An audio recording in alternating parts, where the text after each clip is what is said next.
is big and small. There when we most and least expect it. We may not see it, but we feel it. It lets us know we're not in this alone. Everyone deserves a healthcare partner who never quits. One who's there for what matters. United Healthcare. There for what matters.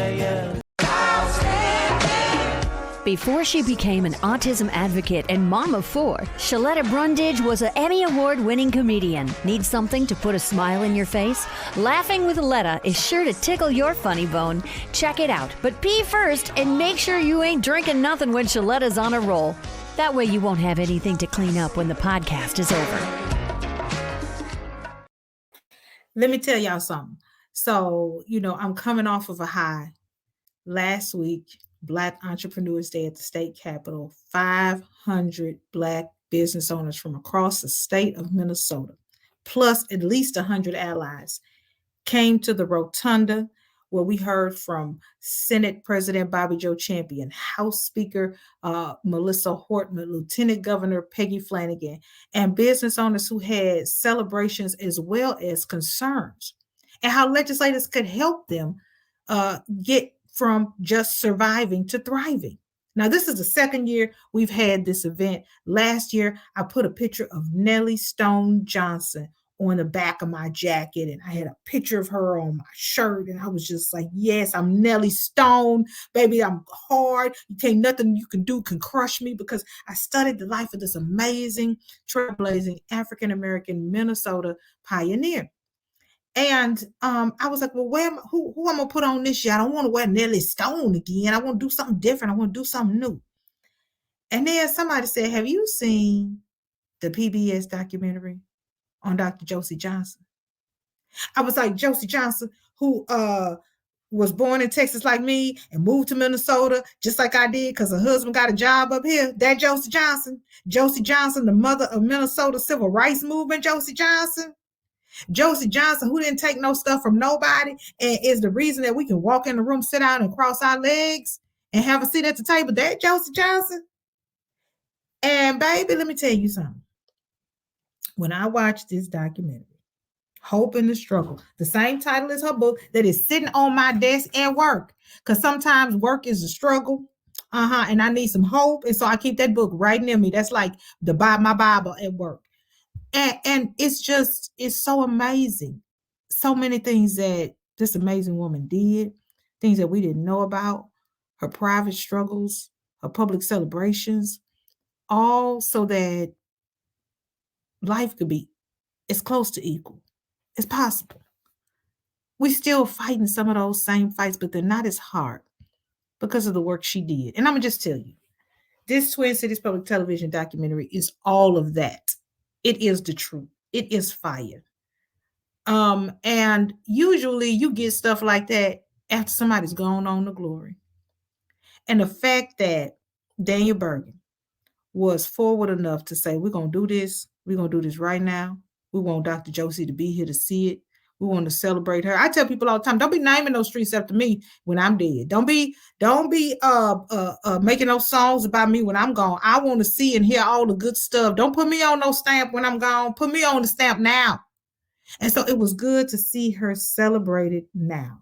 And so I had to bring in Daniel Bergin. Oh my God, what an honor it is for you to join the podcast. You've been on the radio show, but I think this is your first time being on the podcast. This is my first with you, yeah. I feel so special. Okay, you got to take me all the way back, because everybody knows Dr. Josie, but what made you, out of everybody that you could be doing a documentary on, decide this is her and the time is now?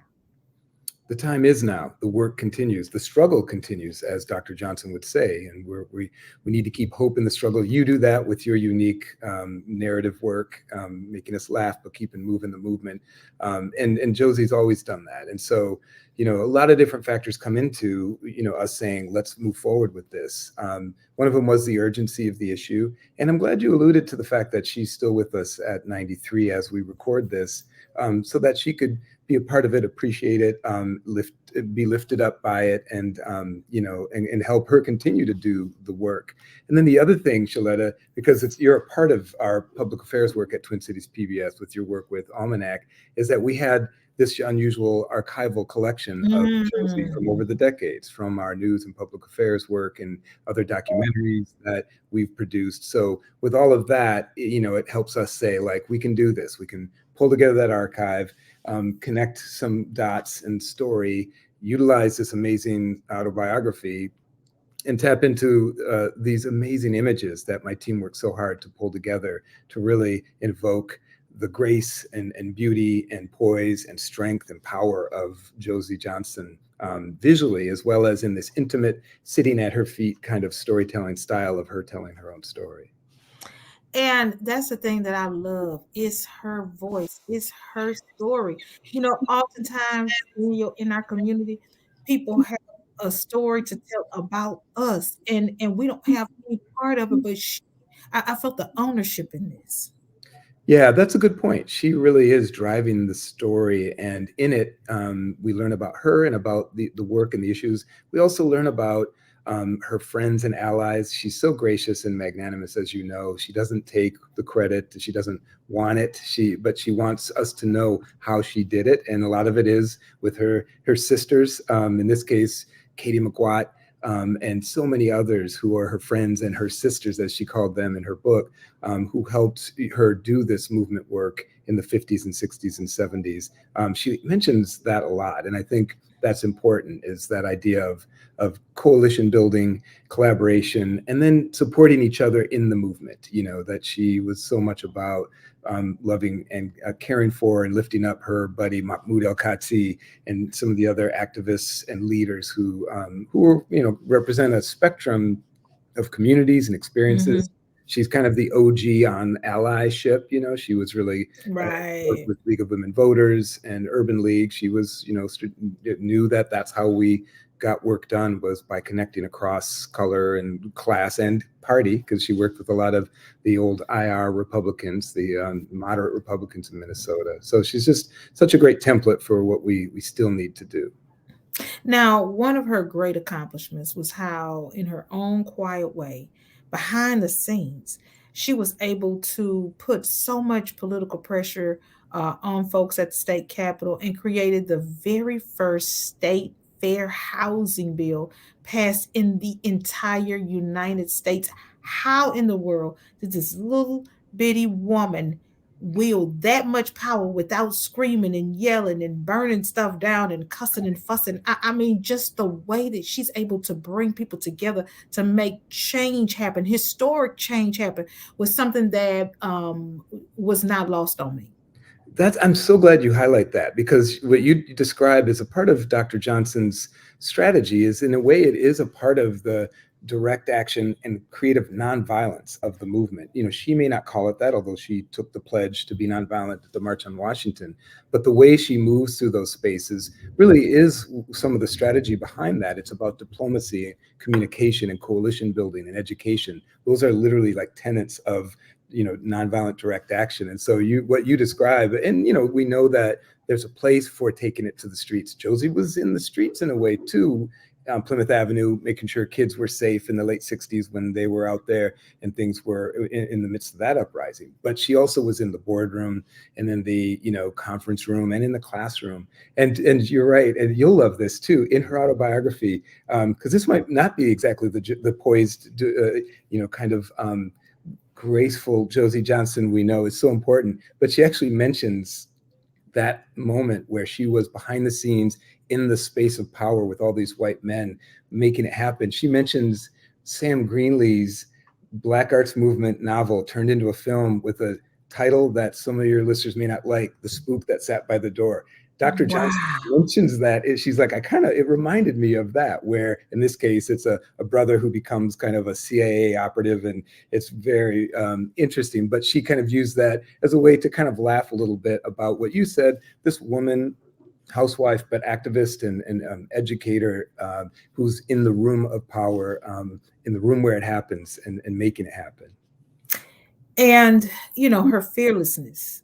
I understand and I know that to be the woman out front, you're going to get that. You're going to get that backlash. You're going to get those threats. You're going to get you're going to ruffle some folks' feathers. And people see me, when we were at the Capitol and had a security officer with me the whole time, and they said, "Oh, you big time, and girl, you over here trying to, what you doing with a security guard? Because you don't know the emails, you don't know the letters." And I go back to this documentary and Dr. Johnson's book, and she was so fearless. She went to Mississippi at a dangerous time. Now she's a mama. She got to think, if I might not come back, I got these kids over here. She was there Freedom Summer to help Black folks register to vote. And then she was at the March on Washington in 63. I need to know if you had a sense that she knew she was a part of historic events. Sometimes you're doing stuff and you just in the moment, but did she realize that history was being made, you think?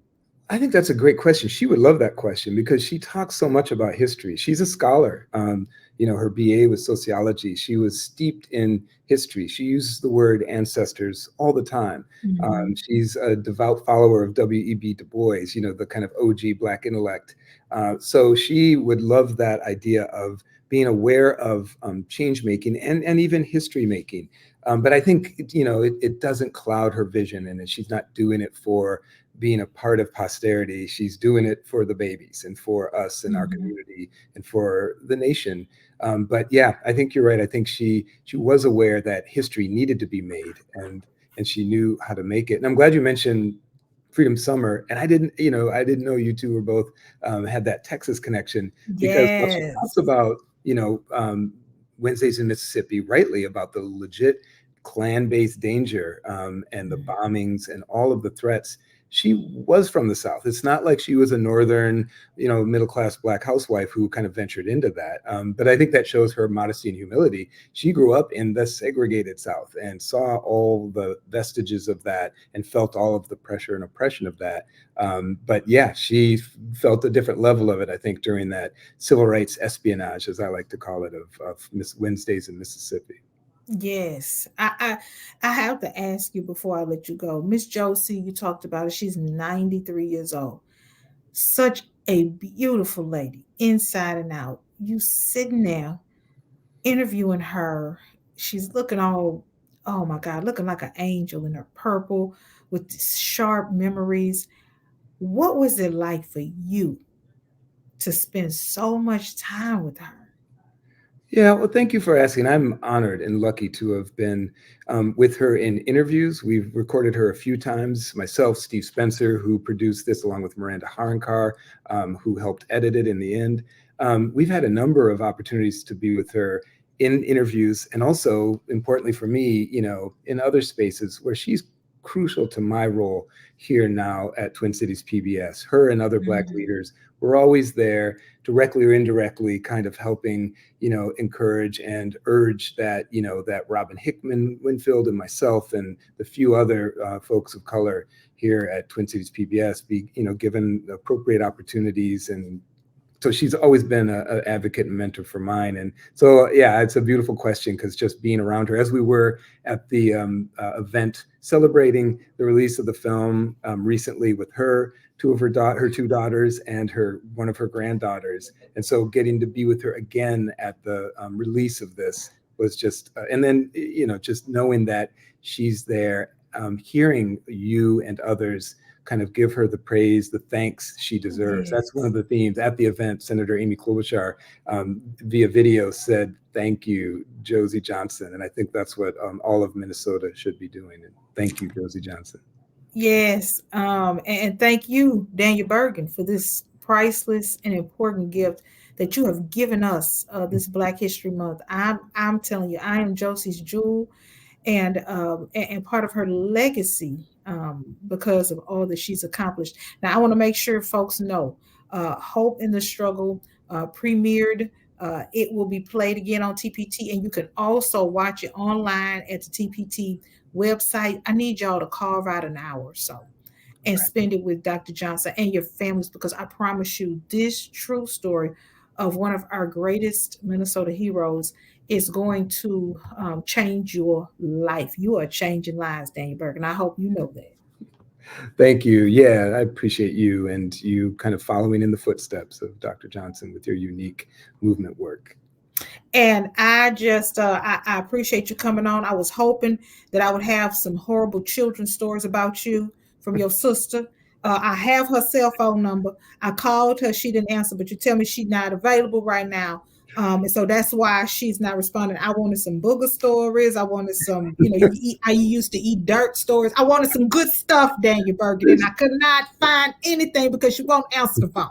Well, one thing she might tell you is, when I'd get after her as a big brother, mad about something and wanted to maybe rough her up a little bit, I couldn't catch her. She was a track star and a basketball star. So I'd chase her into Powderhorn Park, but literally could never catch her. Could never, because she right on the other side, like. Exactly. Well, thank you so much for all your work, and I just can't wait to see what you crank out next. I appreciate you making your debut on Laughing with Letta, and don't make this the last time, please. Yeah, let's do it again soon. All right, take care. All right, bye-bye. All right, and thank y'all for tuning in. Don't forget, you gotta go watch that doc, Hope in the Struggle. You are all Josie's jewels, just like me. It's going to change your life. We'll see y'all next week. That girl is crazy, in a good way. To check out previous episodes, log on to her website, SheLettaMakesMeLaugh.com. You can also check out where she's appearing next and score cool merch. It's not just another day in your life. Things are changing for the better. At Comcast, we see those changes, and we're thinking about how we use technology today to live, work, learn, and play. And we're building for the future now, so we're better prepared for the wants and needs of tomorrow. That's why Comcast is rolling out multi-gig internet speeds to more than 50 million homes and businesses before the end of 2025, making our already industry-leading network even faster, smarter, greener, and more reliable. Over the decades, Comcast has been your partner, working hard to serve your community, and will continue to be your partner. We're expanding our gigabits, so you can enjoy the tiny bits that matter most. You know Sheletta makes you laugh, but did you know Sheletta Brundage can also make you think and boost your business? Media personality, activist, and comedian Sheletta Brundage founded Sheletta Makes Me Laugh to celebrate and share the best of Black culture. It's a podcasting platform. You can download 10 weekly podcasts hosted by African-American subject experts at ShelettaMakesMeLaugh.com or wherever you find your favorite podcasts. ShelettaMakesMeLaugh.com is also a production house, creating broadcast quality commercial content. And Sheletta and her team of storytellers create powerful promotional campaigns to get businesses the brand awareness they're looking for. Some of Minnesota's top businesses trust Sheletta, and you can too. Get out the word about your events and products and get in front of communities of color with ShelettaMakesMeLaugh.com. She's got the power to help your business. If you're planning to spend time with someone who is older or at higher risk for COVID-19, consider wearing a mask during your visit and taking a self-test first. It's possible to spread the virus to others starting a couple days before you have any symptoms, or even if you never show any symptoms. People at higher risk include those over the age of 50, people with weakened immune systems, or those with chronic medical conditions like heart, lung, or kidney disease. People who were pregnant or were recently pregnant are also at higher risk.